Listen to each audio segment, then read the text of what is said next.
Hello বন্ধুরা, drum পিটানোর শব্দ শুনে নিশ্চয়ই আপনারা বুঝতে পারছেন যে আসলে কি হতে চলেছে। হ্যাঁ, ডিসেম্বর মাস মানে বিজয়ের মাস। তো এই মাসে কিন্তু প্রত্যেকটা স্কুল থেকে স্পোর্টসের অনুষ্ঠান করা হয়, খেলাধুলা বাচ্চাদের জন্য অনুষ্ঠান করা হয়।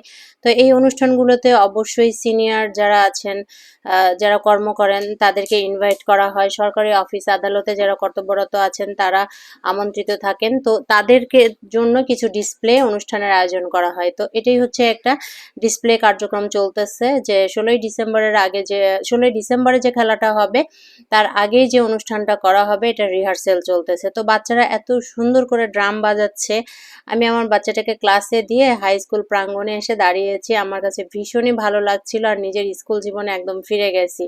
তো চলুন আরেকটু শুনি আমরা যে আসলে বাচ্চারা কি করে।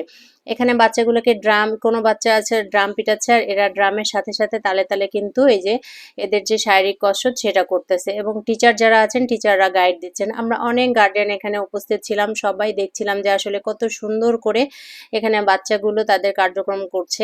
এটা হচ্ছে ডিসপ্লে প্রোগ্রাম বলা হয়, যে যখন খেলাধুলার অনুষ্ঠানটা শুরু হবে তখন এই অনুষ্ঠানটা আর কি প্রাথমিকভাবে আগে দেখানো হবে অতিথিদেরকে, তারপরে হচ্ছে খেলাধুলার আয়োজন শুরু করা হবে।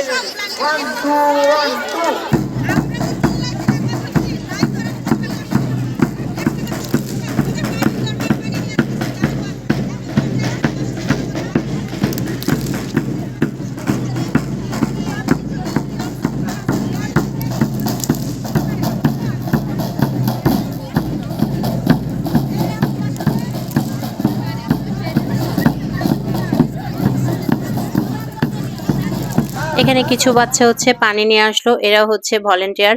তো যারা স্বেচ্ছাসেবী আছে তারা কিন্তু দেখে যে ভেতরে যদি অনেক সময় অনেকে আছে না, অনেক বাচ্চা ক্লান্ত হয়ে যায়, শ্বাসকষ্ট উঠে যায়, পানি পিপাসা পায়। তো কিছু কিছু বাচ্চা এই দায়িত্বটা পালন করছে যারা স্বেচ্ছাসেবী হিসেবে কাজ করছে এবং তারা এই পানি সাপ্লাই দিয়ে থাকছে, সবাইকে পানি দিচ্ছে। এবং একটা স্পেশাল ব্যাপার আমার কাছে ভালো লেগেছে যে এর মধ্যে অনেক মেয়ে আছে যে হঠাৎ একটু অসুস্থ হয়ে গেছে যেহেতু শীতকাল পড়তেছে।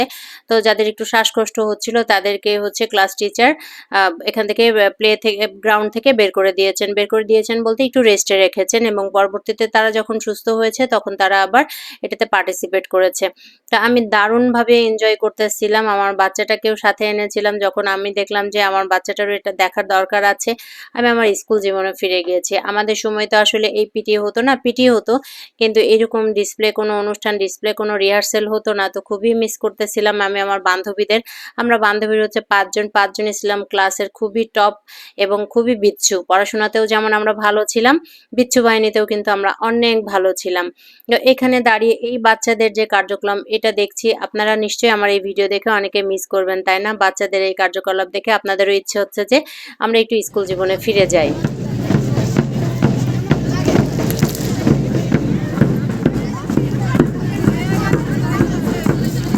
আসলে স্কুল জীবনে তো আর ফিরে যেতে পারবো না, জাস্ট স্মৃতিচারণ করতে পারবো। এই সময় বান্ধবী তোরা কোথায় আছিস এই ডাকটাও দিতে ইচ্ছে করতেছে কিন্তু উপায় নাই। তো আজকে এই পর্যন্তই, সবাই ভালো থাকবেন। নিশ্চয়ই 16ই ডিসেম্বরে কি অনুষ্ঠান হবে সেটা আপনাদের সাথে শেয়ার করব, সে পর্যন্ত আমাদের সাথে থাকবেন। আর আপনারা কিন্তু এই অনুষ্ঠানটা দেখতে চাইলে অবশ্যই, এটা জানতে ইচ্ছে করতেছে না যে এই অনুষ্ঠানটা কোথায় হচ্ছে বা কোথায় হবে? হ্যাঁ, এটা হচ্ছে ধান গবেষণা এবং কৃষি গবেষণা ইনস্টিটিউটের মধ্যে হবে। আমরা সবাই জানি গাজীপুরে যারা থাকি যে ধান গবেষণা এবং কৃষি গবেষণাতে স্কুল প্রাঙ্গণ আছে, স্কুল আছে। তো এটা হচ্ছে কৃষি গবেষণার স্কুল, কৃষি গবেষণা উচ্চ বিদ্যালয়। যদি 16ই ডিসেম্বরে আপনারা অনুষ্ঠান দেখতে চান, বাচ্চাদের খেলাধুলা দেখতে চান, এনজয় করতে চান, অবশ্যই এখানে চলে আসবেন। সবাই ভালো থাকবেন, আমাদের সাথে থাকবেন এবং এই আনন্দ অনুষ্ঠানটি উদযাপন করবেন। আর যদি এই রিহার্সেলটি দেখতে চান সকালবেলা স্কুল মাঠে চলে আসবেন। আপনারা কিন্তু একদম সামনাসামনি থেকে এই অনুষ্ঠানটা দেখতে পারবেন, ভীষণ ভালো লাগবে এবং এনজয় করবেন, বিলিভ মি। তো সবাই ভালো থাকবেন বা